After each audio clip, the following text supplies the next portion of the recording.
9. மரியாவை மதிக்காததால்தானே என் தாய் யார்? மத்தேயு 12:48 என்று கேட்டு இயேசு அவரை அவமானப்படுத்தினார். தாய்க்கு மரியாதை. இறைமகன் இயேசு விண்ணகத்தில் தாய் இல்லாதவராகவும் மண்ணகத்தில் தந்தை இல்லாதவராகவும் தோன்றினார் என்பதே நமது விசுவாசம்.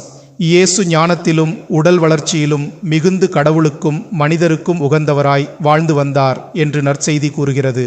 மனிதர்களுக்கு 10 கட்டளைகளை வழங்கிய கடவுள் ஆண்டவர் பேரிலுள்ள கடமை முடிந்த பெற்றோருக்கு செய்ய வேண்டிய கடமை குறித்து எடுத்துரைக்கிறார். உன் தந்தையையும் உன் தாயையும் மதித்து நட என்பதே ஆண்டவர் நமக்கு வழங்கிய கட்டளை. நீர் வாழ்வடைய விரும்பினால் கட்டளைகளை கடைப்பிடியும் என்று கூறிய இயேசு திருச்சட்டத்தையும் இறைவாக்குகளையும் நிறைவேற்றுவதற்கே வந்தார். எனவே அவர் விண்ணகத் தந்தையின் அலுவல்களில் ஈடுபட்டிருந்ததுடன் தம் மண்ணகப் பெற்றோர்களுக்கும் பணிந்து நடந்தார்.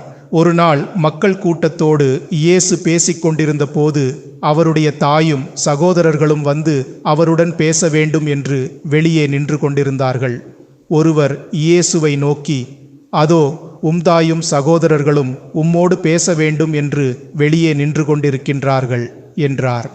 அதற்கு இயேசு, என் தாய் யார்? என் சகோதரர்கள் யார்?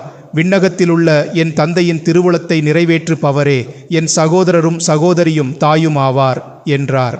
இந்நிகழ்வில் இயேசு மக்கள் அனைவரையுமே தம் சகோதரராகவும் சகோதரியாகவும் தாயாகவும் மாற அழைப்பு விடுகிறார். மேலும் விண்ணகத் தந்தையின் திருவுளத்துக்கு தம்மை முற்றிலும் அர்ப்பணித்து மீட்பு திட்டத்தில் ஒத்துழைத்த அன்னை மரியாவையும் இயேசு பெருமைப்படுத்துகிறார்.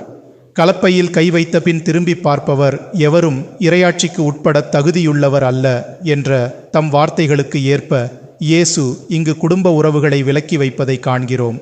இதில் மரியாவை அவமானப்படுத்தும் நோக்கம் எதுவுமில்லை என்பதை புரிந்து கொள்ள வேண்டும். என்னை விட தம் தந்தையிடமோ தாயிடமோ மிகுந்த அன்பு கொண்டுள்ளோர் என்னுடையோர் என கருதப்படத் தகுதியற்றோர் என்ற தமது போதனைக்கு உயிரூட்டம் கொடுக்கும் வகையில் தாம் இறை தந்தைக்கு உரியவர் என்பதை இயேசு இங்கு தெளிவுபடுத்துகிறார். அதே வேளையில் உலக மீட்புக்காக இறை தந்தையின் திருவுளத்துக்கு தம்மை முழுமையாக அர்ப்பணித்து வார்த்தையான இறைமகனுக்கு மனித உடல் கொடுத்த கன்னி மரியாவின் மேன்மையையும் இயேசு புகழ்ந்துரைக்கின்றார். உயிர்த்த இயேசுவின் அன்னையும் எங்கள் பாதுகாவலியுமான தாயே, நாங்கள் குறைந்த விசுவாசம் உள்ளவர்களாக இருக்கிறோம் என்பதை நீர் அறிவீர். கானாவூர் திருமணத்தில் ரசம் குறைந்தபோது பரிந்து பேசி நல்லுதவி செய்தது போல் எங்களுக்காக இன்று பரிந்து பேசி அருள் பற்று தருவீராக. ஆமென்.